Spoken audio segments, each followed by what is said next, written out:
Então, a aula de hoje nós tivemos aquela parada para avaliação, para autoavaliação, né, que foi a arte, conhecer através da arte com a Dalgisa, e hoje nós vamos começar a filosofia mesmo, filosofia como conteúdo. Até então a gente estava falando da história da filosofia, como é que ela se constituiu. Hoje é a primeira aula de filosofia. Então, hoje nós vamos falar, esse capítulo, a unidade 2, é sobre a razão. Então, hoje nós vamos falar os vários sentidos da razão. Então, vamos começar com algumas expressões vulgar do dia a dia. Por exemplo, a pessoa fala, eu estou com razão. Ou então, quando a pessoa diz eu estou com razão, quando ela tem a certeza de alguma coisa. Né? Então, a gente usa essa expressão. Uma outra maneira da gente usar a expressão razão, a gente diz assim, uma pessoa que está com raiva ou com desespero, ela perdeu a razão. Deixa eu fechar que está dando eco, peraí.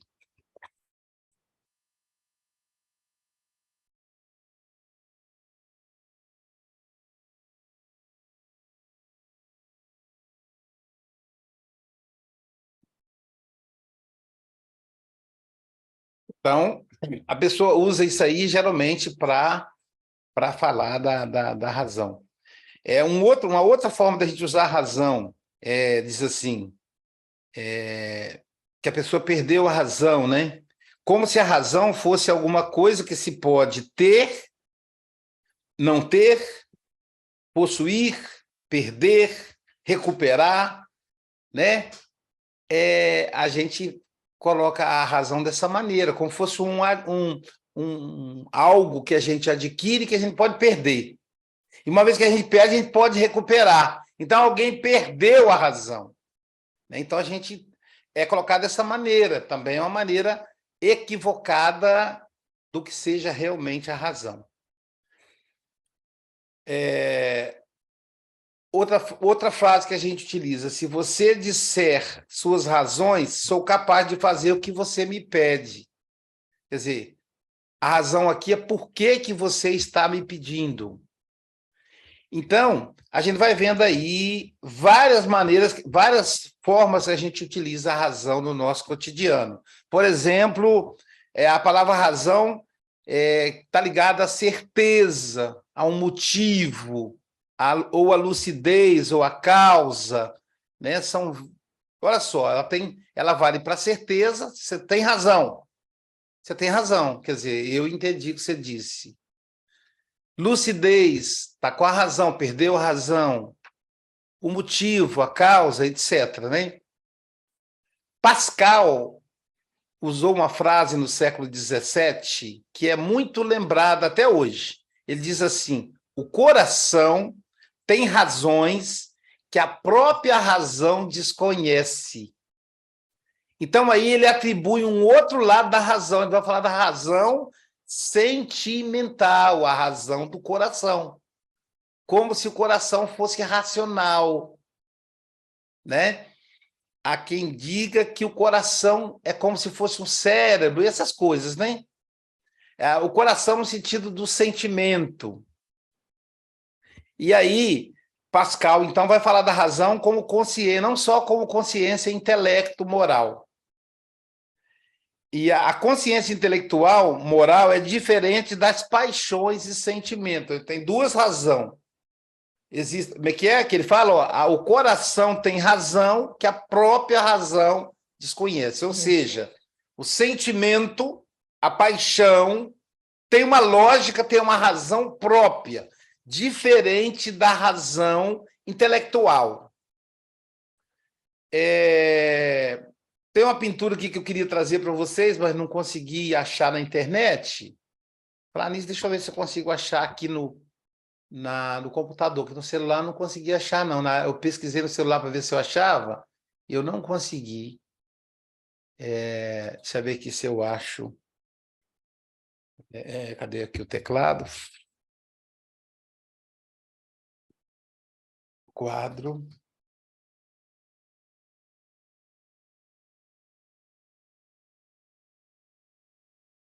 Fausto tentando seduzir Margarida. Fausto tentando seduzir Margarida. Vamos ver se eu consigo achar aqui. Não, pelo celular eu não consegui, não. Fausto tentando seduzir Margarida. 1828. 1828. Vamos ver se eu consigo.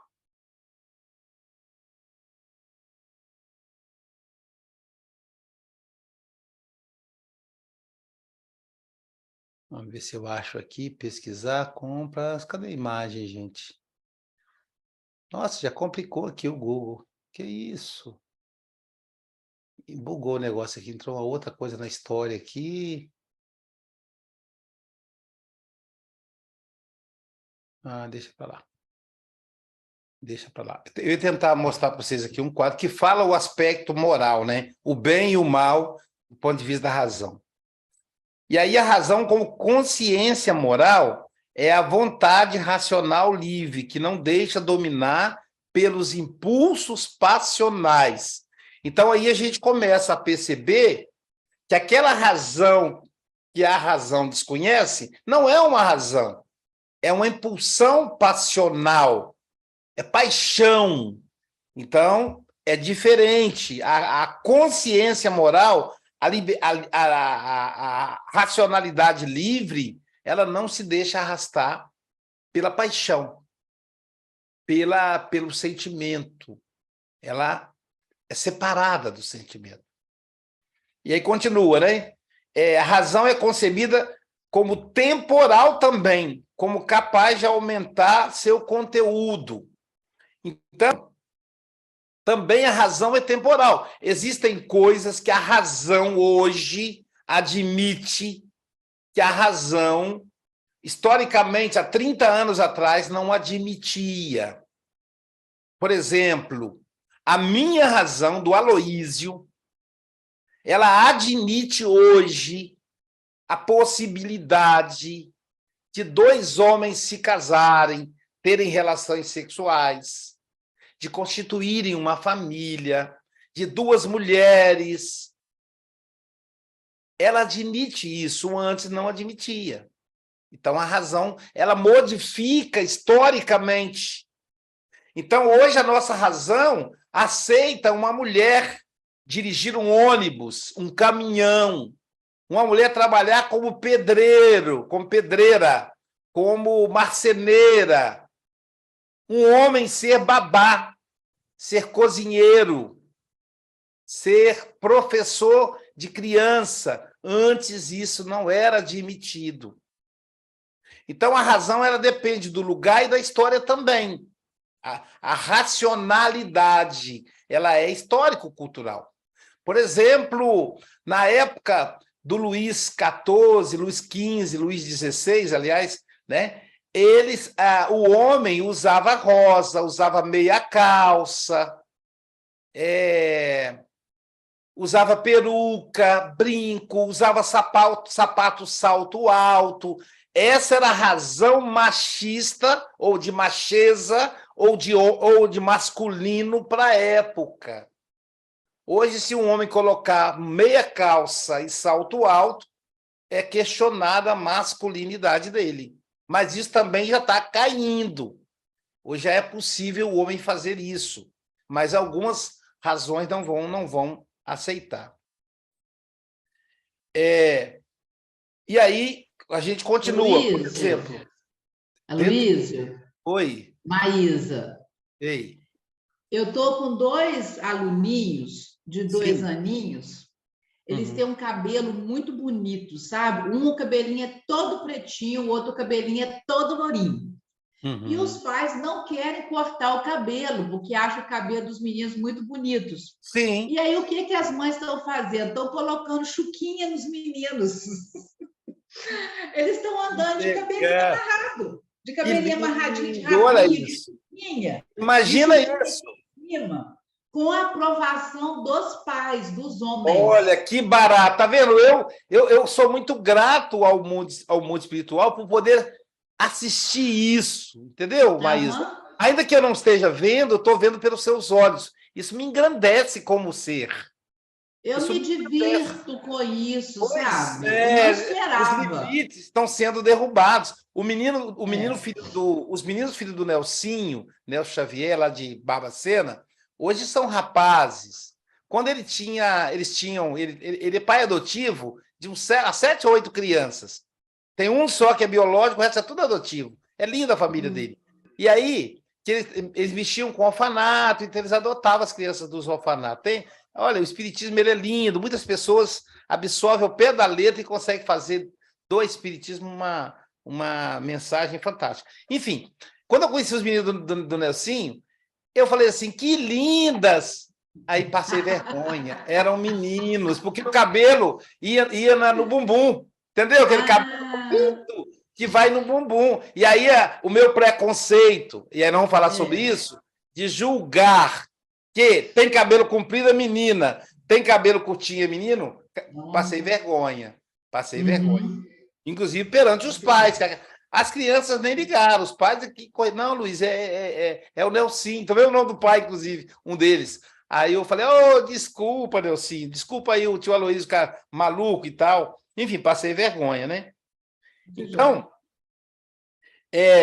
racional, e aí as coisas vão avançando. Ó. Então, é temporal e pode aumentar os seus conteúdos. E aí, vamos avançando aqui. Racional significa clareza das ideias, ordem, resultado de esforço intelectual. Isso é racional. Tem que ter esforço intelectual. Tem que ter as ideias têm que estarem ordenadas, concatenadas. Eu não vou nem dizer clareza de ideias, que a Heloísa me lembrou que essa é uma expressão racista, né?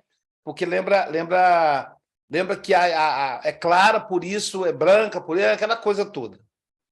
E aí eu lembrei do Freud, que ele vai dizer isso não está aqui no texto. Freud vai dizer que o inconsciente ele não é racional e ele é atemporal. Então, é um adversário da razão. O inconsciente é um adversário da razão. Portanto, o inconsciente é o lugar onde não está a consciência. Na psicanálise, consciência é racional. E o inconsciente não é racional, é sentimental.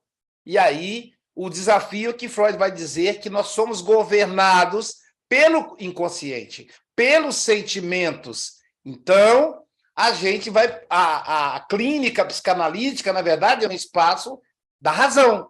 Ou seja, eu vou trazer o indivíduo do inconsciente para o consciente.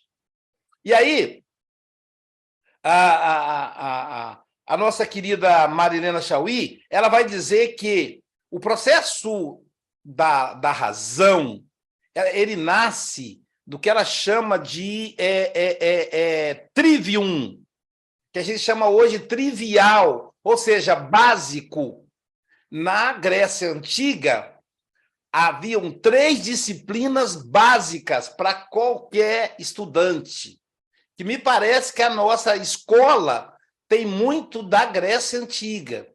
Quais são as matérias que nós privilegiamos na escola? Matemática e português. Então, só tem um nome diferente. Olha como é que era na Grécia. Era a gramática, que vem de grama, que quer dizer letra.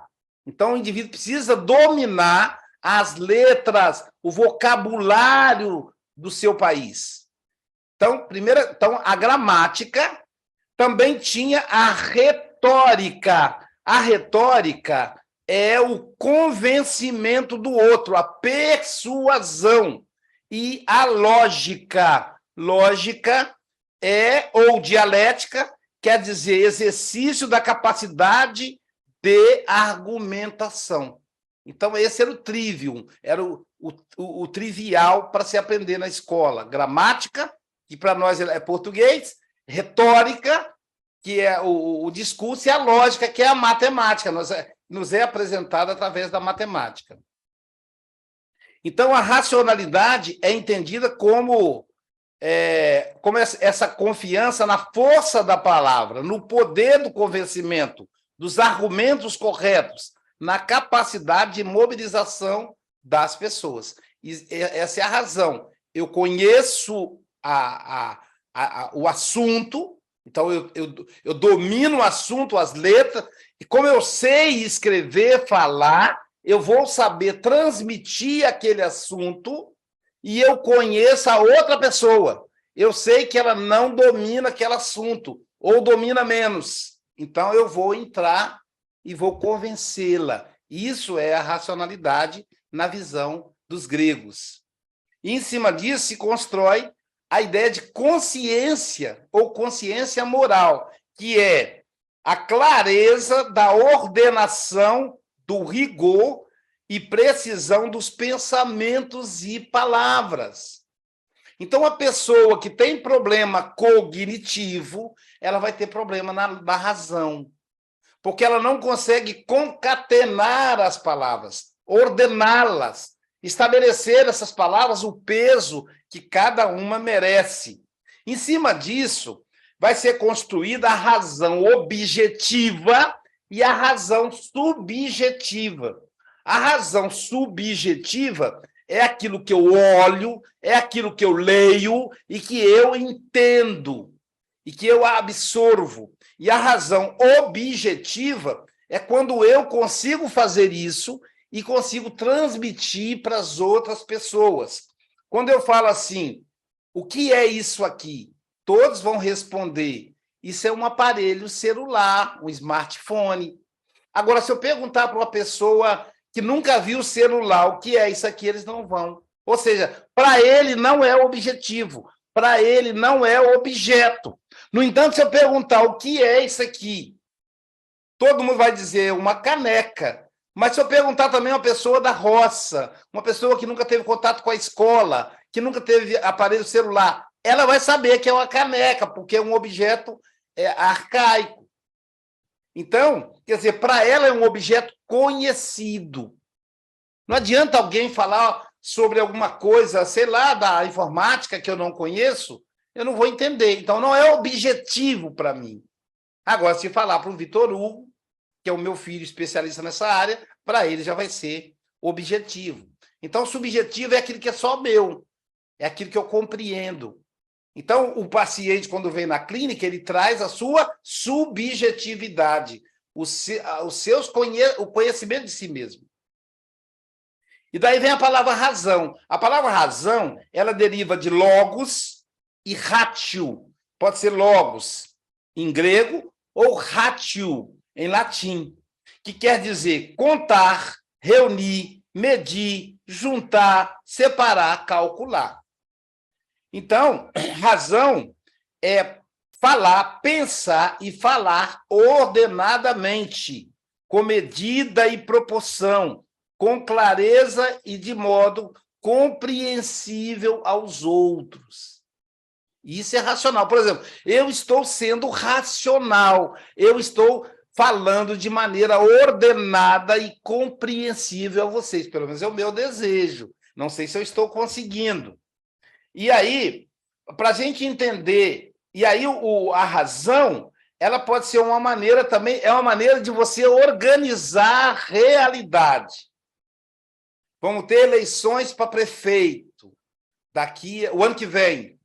Então, o partido político tal, tem candidato tal, que o histórico dele é tal, ele nasceu na mesma cidade, não sei o quê, a proposta política dele é tal. Então, eu estou ordenando a realidade que eu estou lendo, ou que eu estou transmitindo para alguém. A Maísa, por exemplo, é política, ela foi candidata a deputada. Aí eu vou falar assim, gente, a Maísa é minha candidata na prefeitura de Cataguases. Então, Maísa é uma pessoa honesta, ela é uma pessoa simples, uma professora, portanto, ela tem intimidade com o povo. Então, olha só, eu estou ordenando as palavras para convencer cada um a votar ou não na Maísa. Então, é o contato, é a maneira de organizar a realidade.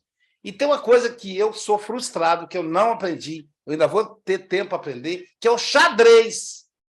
Ganha o xadrez quem ordena a realidade. A pessoa, o jogador, ele olha aquele tabuleiro e ele percebe qual é a realidade que ele tem, qual é a realidade que o adversário tem e quais são os passos que o adversário pode dar daqui para frente. Ele vai prever os passos do adversário.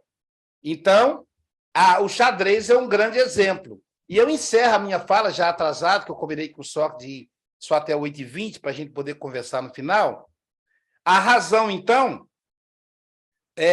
a Chauí, ela coloca para nós 4 aspectos da palavra razão, que são opostas à razão. Primeiro, a ilusão. A ilusão, ela é oposta à razão. A ilusão, ela vem dos nossos costumes, né? Dos nossos preconceitos. Homem não beija na boca de homem, né? Da aceitação imediata das coisas como parecem. Então, a ilusão, ela cria o quê? Cria opinião. É o que nós temos hoje muito nas redes sociais, opinião, que querem trazer como razão. Porque nem mesmo as pessoas que falam, elas avaliaram aquele ponto que elas estão verdadeiramente falando. Então, aí a razão ela opõe a opinião. Sócrates dizia que filosofia é o amor à verdade, filodoxia é o amor à opinião. Então, ele dizia, a filodoxia é uma adversária da filosofia. O segundo ponto são os sentimentos e as emoções, porque as paixões elas são cegas, caóticas, desordenárias, contrárias a umas às outras. Então, a mãe fala, minha filha, esse rapaz, ou essa moça, não, mãe, ele é lindo. Ele usa droga, usa não, mãe. Aquilo ali é porque as pessoas falam mal dele, ceguinha, né? Ou então o rapaz fala, olha, fulano, não, não, era amor. Então, você está apaixonado. Está apaixonado. Então, a paixão ela é uma adversária da razão. O que acontece? Quando casa, aí vai caindo a paixão e vai assumindo a razão. Olha, fulana, me enganou. E não sei o quê. Não enganou, é porque a paixão que estava cegando. O segundo aspecto, o terceiro aspecto, como adversário da razão, é a fé. Porque a verdade da fé ela é dada pela fé numa revelação divina, não dependendo do trabalho e de conhecimento realizado pelo intelecto. O cara tem fé. Vocês sabem qual é? Lá no Congresso tem uma bancada chamada Bancada da Bala. Não é bala de chupar. São os deputados e senadores que defendem as fábricas de armas. Sabe de onde vem a maioria dos deputados da bancada da bala? Da bancada evangélica. Olha só. Aí você fala, mas que coisa mais sem sentido. Mas é porque é a fé. Não passa pela razão. Não tem o raciocínio. É a fé cega. Assim como a paixão é cega, a fé também. Então, a fé acaba sendo uma adversária da razão. E, por último, já passando a palavra para o Sócrates, fala do êxtase místico, traduzindo para o bom português brasileiro e de Portugal também, a mediunidade. Durante a pessoa que está envolvida, ela tem um estado de abandono, de rompimento com a atividade intelectual. Então, naquele momento, ela não está consciente. Então, não é racional. A razão dela não funciona. Na reunião mediúnica que a gente tem na terça-feira, que eu falo para os médios? Não raciocinem. Não orem. Apenas deixa aquela ideia vir. Porque se o médium ficar falando, é meu, não é meu, ele não consegue dar passividade. Ele botou a razão. Então a mediunidade está no inconsciente, ela é uma adversária da razão. Aí você fala, mas a Luiz, então não é legal. Mas aí tem uma outra explicação. No caso da mediunidade, a razão é do comunicante e não do médium. O médium é apenas um instrumento. Aí mesmo diz, olha só, apenas um instrumento. Não tem racionalidade. Tá bom, gente? Agora vamos começar a parte gostosa da filosofia que eu estava sentindo falta, né? Que é essa parte já prática mesmo. Passar agora para o Sócrates. Pronto, Sócrates, com você. Não está aparecendo a sua imagem aqui. Caiu aí, foi? Na hora que eu adicionei ele aqui, caiu ou voltou? O Sócrates está de cabelo curto, agora vem o Luísio, para você reconhecer ele. Tá bom, quase que eu não conheço ele, João. Ainda bem que você me avisou. Voltou? Tu voltou? Voltou. Pode falar, tá com você. Bom, gente, e aí dando sequência para a gente fechar o texto e conversar também, porque ao final do texto, a Chauí vai apresentar para nós os princípios racionais, que são os princípios mesmo que a filosofia vai estabelecer o que é razão, mas são princípios porque se aplicam a todos nós seres humanos. Então, seriam princípios universais, por assim dizer, mas são princípios que partem para todo sujeito que é, de alguma forma, racional. Quando a gente, então, está falando de razão, de racionalidade, a Chauí aqui está apresentando para nós sobre realidade. Então, realidade para a filosofia, para o que a Chauí está apresentando aqui, ela necessariamente é racional. Claro que hoje, isso a gente vai falar um pouco mais para frente, tem-se uma tentativa de questionar uma certa racionalidade dentro da realidade. Mas a Chauí traz princípios, pelo menos aqui, que mostram que, bom, a gente até pode, mas ainda assim, a gente sempre volta para o processo racional. Então, o primeiro princípio que ela apresenta é o princípio de identidade. E aí eu vou dar um exemplo muito simples, né? Se eu falar a palavra cadeira, vocês sabem o que é uma cadeira. E, apesar dela mudar de forma, então tem uma cadeira de madeira, de plástico, uma cadeira com rodinha, uma cadeira sem rodinha, uma cadeira estofada, uma cadeira sem estofamento. Uma cadeira é uma cadeira. Nós sabemos o que é uma cadeira. Então, é o que a Chauí coloca como A, né? Então, quando eu digo ou quando eu identifico algo, eu dou uma identidade para isso. O exemplo que o Aloysio traz, por exemplo, da caneca. A caneca, todo mundo sabe o que é, né? Agora, se eu falar... Se eu falar sobre... deixa eu pensar aqui. Sobre foraclusão, que é um termo, por exemplo, do Lacan, poucas pessoas vão entender. Talvez quem fez o curso de formação em Lacan entenda. Para a maioria, não. Então, uma coisa é o que ela é, né? Então, uma cadeira é uma cadeira. Sócrates, eu posso colocar a minha roupa em cima da cadeira e fazer ela de mesa? Posso. Mas ela continua sendo cadeira, mesmo eu usando ela de uma outra maneira, né? Eu posso usar a cadeira como um apoio de porta? Posso, mas ela ainda assim será uma cadeira. Então, o princípio de identidade é tudo isso que identifica alguém. Para nós, o nosso nome é a nossa identificação, né? Mais especificamente, né, e aí o texto da Chauí traz isso também, o nosso RG. O nosso RG é o nosso registro de que somos alguém, e somos alguém únicos, né? Que cada RG é diferente do outro. Então, é o princípio de singularidade. Eu sou Sócrates, mas eu não sou o Sócrates filósofo, apesar de ter o mesmo nome. Né? Então, eu sou Sócrates, mas não sou Sócrates. E aí, eu tô falando isso porque isso vai vir em seguida. Eu sou Sócrates, psicanalista, pai da Ana Rosa do Santiago, marido da Milena, filho do Aloysio e da Jailza. Não sou Sócrates, filósofo da Grécia.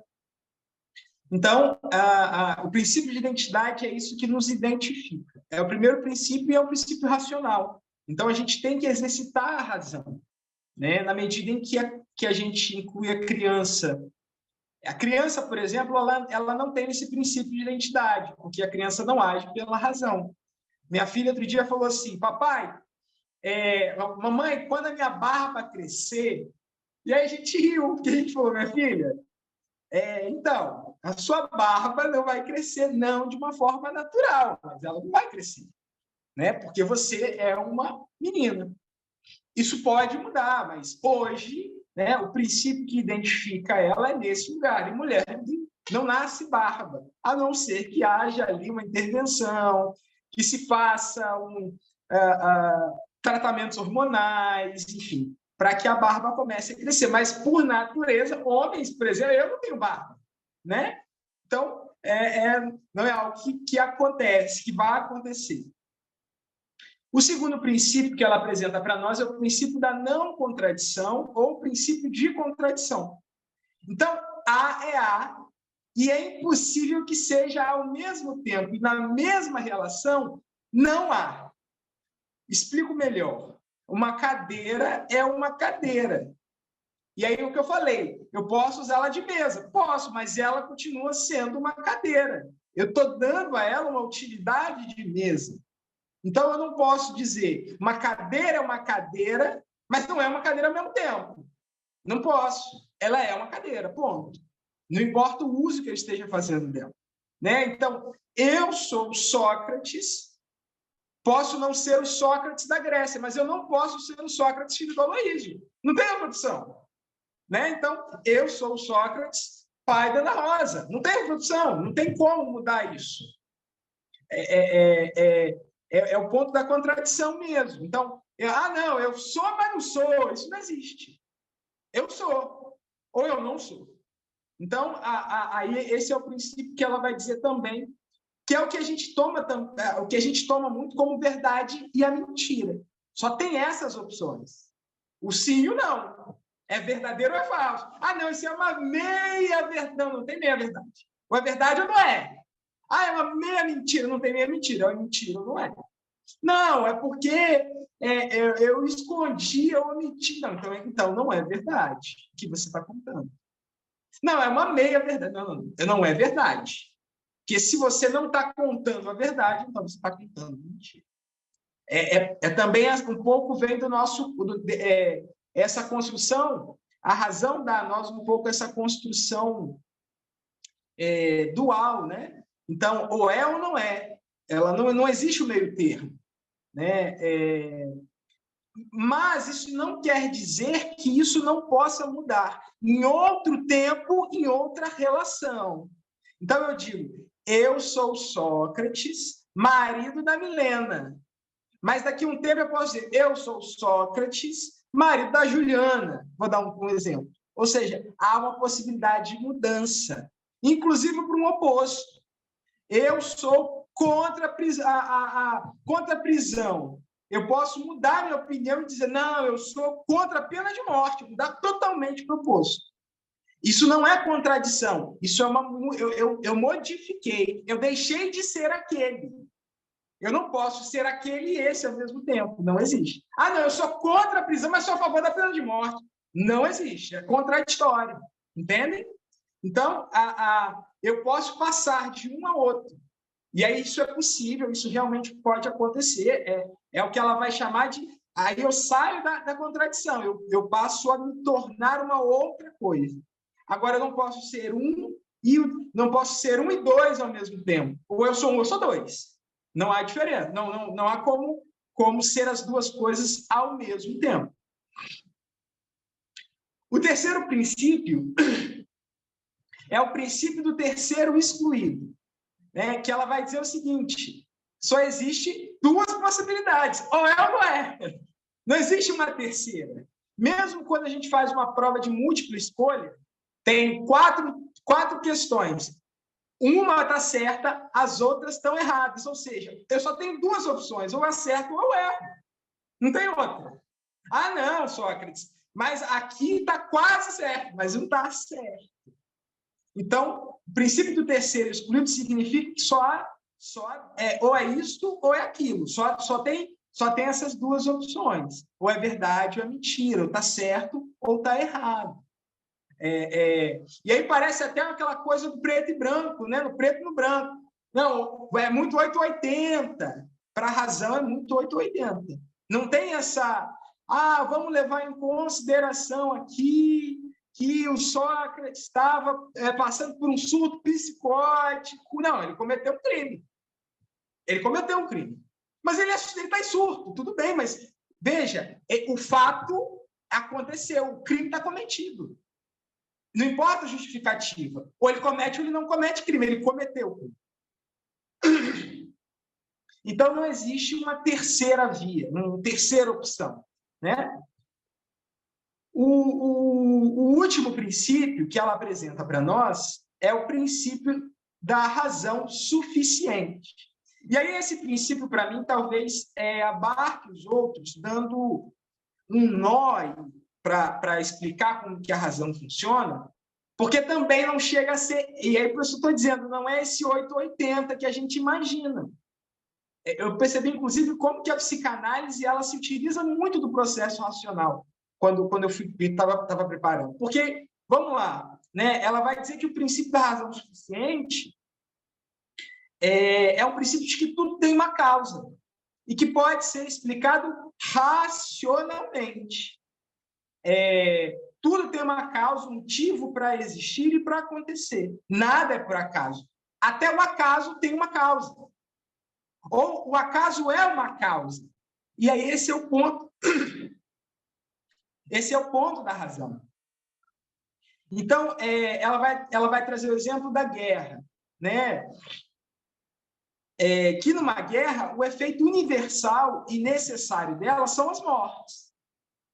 Então, na guerra, as pessoas morrem. E que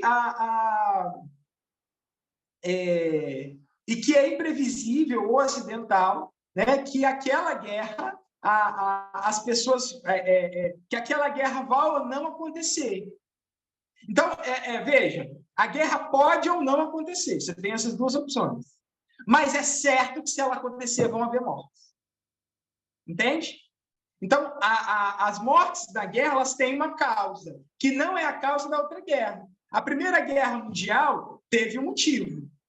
Se não me falha a memória, e aí, se me falhar a memória, eu sou uma vergonha, porque um pai que era historiador, é historiador e de não lembrar, mas se não me falha a memória, foi Primeira Guerra, 1930, não é isso? Não, errei? Ixi, então estou ruim. 1914 a 18. A 18, a segunda 19 a segunda. A segunda, 1939 a 45. Isso. Não lembro a causa da primeira. Olha que vergonha. Mas a segunda eu lembro, que é por conta da Alemanha nazista. Então, a Segunda Guerra começa por conta da Alemanha nazista, que é diferente da causa da Primeira Guerra, que é diferente da causa da guerra da Ucrânia atualmente, a da Rússia contra a Ucrânia. Mas em todas elas, se há guerra, há morte. Então, independente do fato, há efeito. Então, todo efeito ele tem uma causa. Esse é o princípio da razão. Há um motivo para haver vida hoje conhecida somente na Terra. A posição do planeta, a posição do nosso satélite, a distância do Sol, o movimento que ele faz no espaço, tudo isso são motivos. São efeitos da causa. Então, aliás, são causas que surtem o efeito, que é hoje a vida do planeta. Mas esses efeitos também tiveram uma causa. Como é que o nosso planeta parou no ponto exato da distância do Sol que faz ele ter vida? E aí vão ter muitas explicações.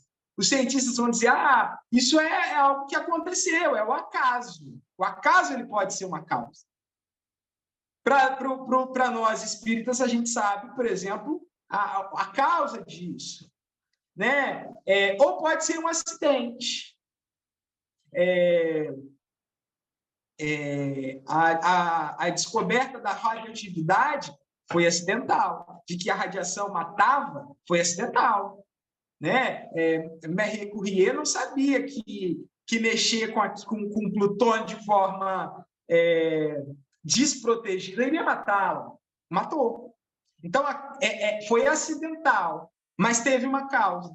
Então, não importa se ela é acidental, se ela é causal, ou se ela é proveniente de algo que acontece por acaso. Tudo há uma causa quando fala-se da razão. Né? Para a razão, tudo é explicado a partir de causa e efeito. Né? É daí que parte a noção. Então, é muito interessante, porque aí você vai pensando que... vou pegar um exemplo para fechar.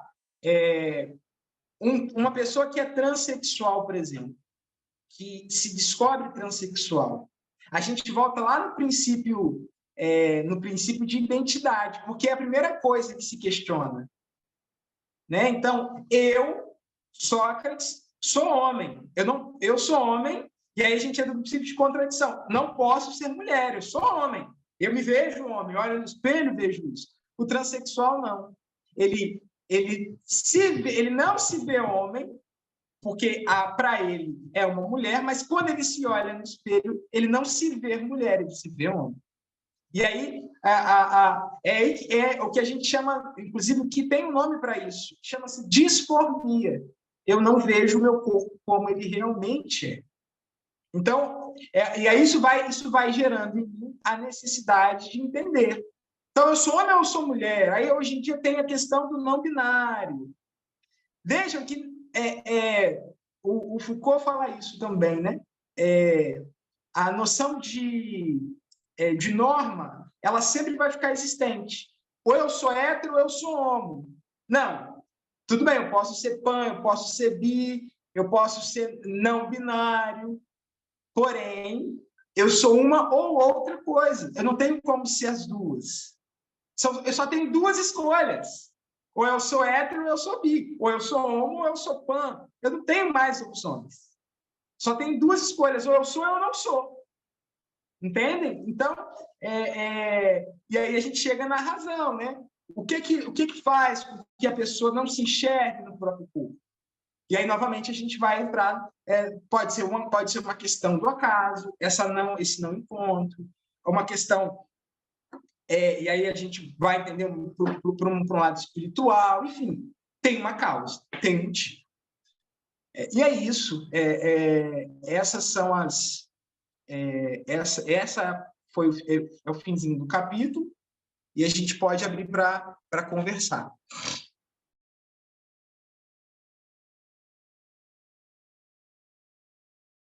Vamos conversar, pessoal? Dúvidas? Querem acrescentar alguma coisa? Uma questão que a razão mudou é, por exemplo, o fato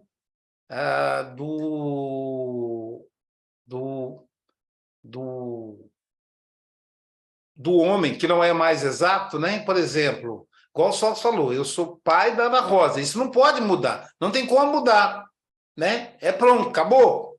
Agora, ele pode dizer, eu não me sinto mais homem, por exemplo, isso pode mudar. Eu não sou heterossexual, isso pode mudar. Não que muda, é que ele pode perceber-se de maneira diferente. Né? Então, o bissexual, por exemplo, às vezes ele age num polo sexual, depois ele percebe que é interessante agir no outro. Tem um caso muito interessante de um psicanalista. ele era um empresário de alta produção, empresário não, um executivo. O salário dele era R$ 20.000, um executivo de multinacional. Trabalhava muito, abandonou a família para pagar dinheiro, ganhou muito dinheiro, e aí deu um piripaque. Infartou, quase morreu. E aí, quando ele despertou, o médico disse, olha, você precisa mudar a sua vida. Você precisa largar essa vida de muito ganhar dinheiro e tal, e viver. Você não está vivendo. Você destruiu o seu corpo.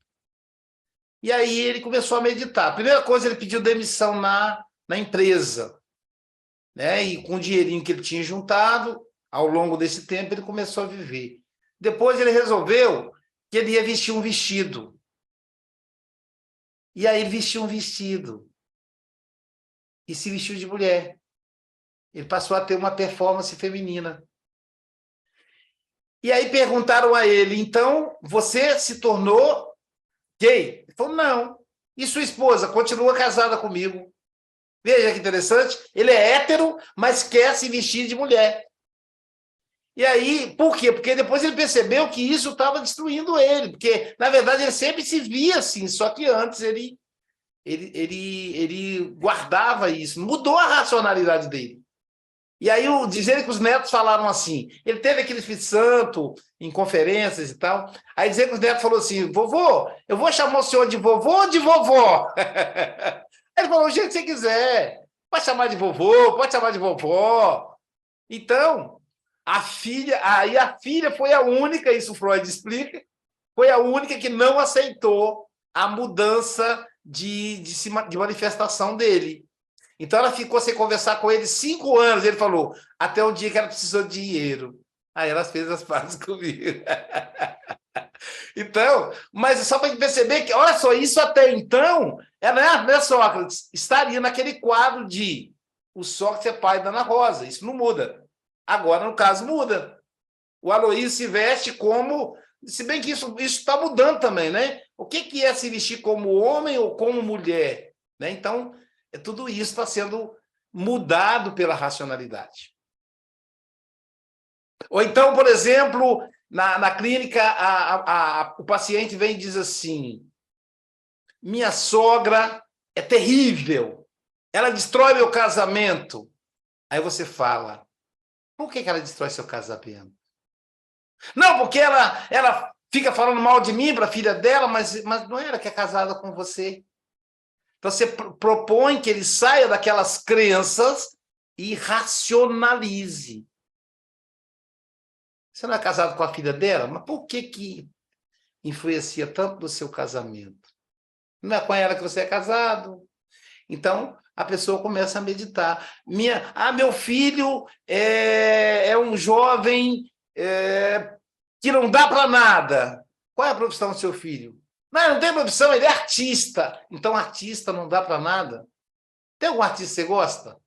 Eu gosto muito da Fernanda Montenegro. Ela não dá para nada?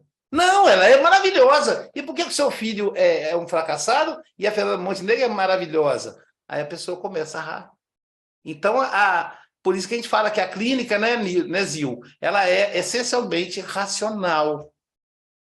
Trazer os sentimentos para a razão. Então, na verdade, isso deveria ser feito o tempo todo. Nós deveríamos questionar as nossas crenças, inclusive religiosas. Inclusive religiosas. É mesmo? Será que Jesus mesmo? Será que faz sentido o Abraão botar o filho dele lá em cima da tora e querer meter o machado nele? Isso é maluquice. Eu tô fora, entendeu? Então, essas coisas que precisa pensar. E o Davi me dá uma pedrada na testa do Golias. Coitado do Golias, caiu duro, que ele já manda que ele é um caiu duro, enquanto o baixinho derrubou ele. Isso é violência. Então, assim, né? A gente precisa questionar as questões. Então, a razão é isso. O filósofo, a filósofa, ele faz isso. E é isso para isso que a gente está aqui. Para a gente questionar essas coisas. Inclusive a fé. Inclusive a fé. A religião tem que ser capaz de dar conta das nossas questões. Se não der, a gente precisa ler outras coisas, ler outra coisa, então, busca outro caminho, que tem que dar conta, né? Ou a gente vai viver na fantasia. Conforme a Luísa, professora Luísa, conforme eu digo, a religião, ela deixa a pessoa também alienada, não é? Ela não tem uma visão, ela não questiona e fica só ali. Nem sei se isso é fé. Eu, às vezes, acho que é mais alienada do que uma fé, né? Depende muito... Mas a fé, Marlene, ela tem por princípio Ah. uma crença que não passa pela razão, entendeu? Verdadeiramente oposta à razão. Sim. Só se você pode construir o que Allan Kardec vai chamar de fé raciocinada, mas é algo bem difícil, porque de cara as duas palavras elas são Antagônicas. Hein? Sim. Exatamente. Então, a gente até usa essa expressão, mas dentro do ponto de vista da filosofia, a fé ela é antagônica à razão, né? Porque ela vai tem pontos que você tem que parar ali. É por isso que a pessoa fala, existe o dogma, mas não tem dogma. A gente é tudo raciocinado. Eu não tenho nada que eu aceito que não passe pela minha razão. Pela razão. Sim. Pela razão. Tem que ter razão. Né? Então... Inclusive, Luísa, eu acho que a gente foi conduzido assim, né, a fé católica, o passar do tempo, né? Essa coisa do pecado, né? Então, até questionar né, pela Santa Inquisição, pelos processos, né, que vem anterior, sim, faz com que a gente fique com medo até de perguntar, né, de ter esses questionamentos internos, porque você vai vir culpa, falar, ai meu Deus, por que eu estou pensando isso agora, né? Então, a gente foi colocado de deixar tudo certo lá e não pensar. E é o que a gente está vendo muita consequência atual nas redes sociais. Eu vejo isso com tristeza, não vejo com alegria, quer dizer. É muito triste. Você vê liberdade de sacerdotes, né, defendendo a morte, defendendo a violência. É triste, porque está desconectado com a proposta. Né? O pessoal chama de cristofobia. O cara é cristão e é cristofóbico. Cristofobia é o que tem medo, o que tem o que foge de Jesus. Olha que interessante. O cara está na igreja. Eu queria ser desenhista para fazer um desenho de uma pessoa dentro de um templo religioso correndo e Jesus correndo atrás. É o cristofóbico, né? Porque fala e vive coisa que não tem nada a ver com a vida de Jesus. Bandido bom é bandido morto. Aí Jesus... eu te digo que estarás comigo ainda hoje no reino do céu. Jesus fala para o ladrão, né? Prostituta, não vai para o inferno. Aí Jesus acolhe a mulher adúltera. Então, assim, são incoerências muito grandes. A própria Bíblia é cheia de incoerência. E a razão não é só a fé. Aliás, eu queria só falar da Cecília Meirelles. A Cecília Meirelles, ela era ateia. E ela falava, eu sinto falta da fé. Então, ela fala da fé como um instrumento para consolar nos momentos difíceis. Aí ela disse, quando a minha filha morreu, eu não tinha nada para consolar meu coração. Eu queria tanto ter fé. Olha que honestidade, né? Ela é honesta. Não é que ela não quer ter fé, é que ela não tem. E ela diz assim, eu peço a Deus que um dia... ponha fé no meu coração. Eu espero espero o momento de ter. Então, ela tem a crença em Deus. Ela só não tem a fé. Né? Então, sim, ela faz essa discussão. E a gente, muitas vezes, dirige todas as nossas forças para a fé. Mas nós temos, por exemplo, a ilusão do capitalismo. A gente comprar um vestido porque viu na televisão. A gente trocar de carro sem ter dinheiro. Não, sabe? Não é... E aí ficar endividado, ou então ficar cheio de culpa porque está devendo ao banco, o banco está milionário às nossas custas, e a pessoa, às vezes, fica ali, depressiva, está devendo o banco. Né? Uma vez, eu estava conversando com meu irmão muito, muito triste, que estava devendo ao banco. E aí um advogado se aproximou e falou: rapaz, não vale a pena, os caras estão rindo de você. Você está devendo quem? Você está devendo o padeiro? O cara que vende leite na sua porta?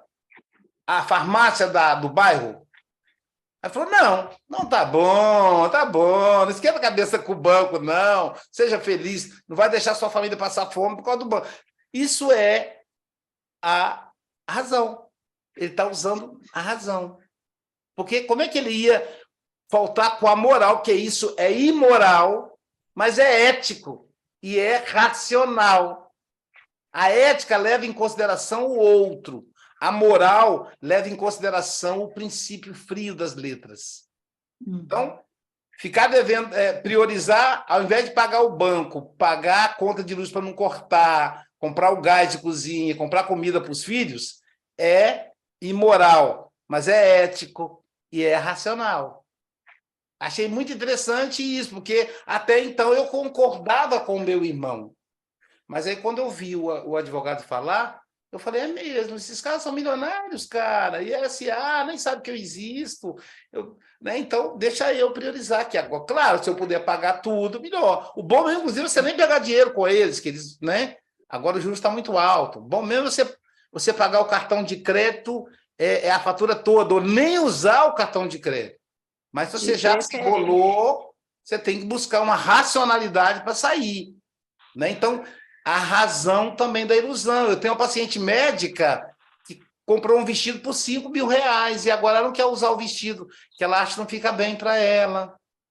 Aí você fala: mas também é médica, só que ela trabalha para caramba ganhar esse dinheiro. Ela, mesmo sendo médica, ela tem que ralar, ela trabalha de madrugada. Ou seja, é a ilusão. É a ilusão, que aí tem a ver com o inconsciente, é a filhinha do papai, a princesinha, enfim. Então, todo um processo aí que levou ela a essa atitude compulsiva por consumir, por comprar. Então, são ilusões. E a ilusão sempre vai bater de frente com a razão. Onde tem ilusão, é porque não tem razão. E se tiver razão, a ilusão desaparece. Delícia, né, gente? Agora que a gente entrou mesmo no negócio, é bom, né? Pois é.